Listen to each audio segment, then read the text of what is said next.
I once showed my son how the classic photo camera works, through which we've seen the history of the past 200 years. Moments of life freeze on paper, become a picture, and stay with us forever.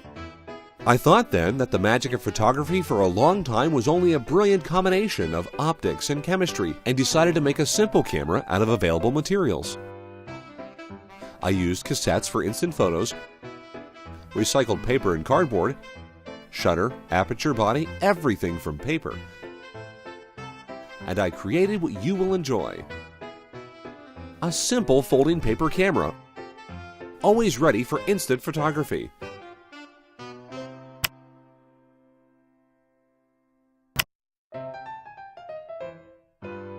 The camera is made entirely of recycled paper and cardboard. It has a tunable diaphragm, a manual shutter, and even a pinhole.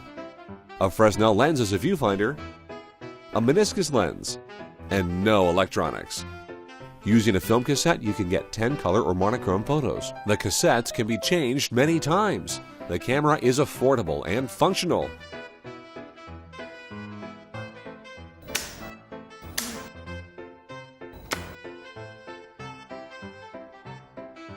It is a great teaching toy for children and adults.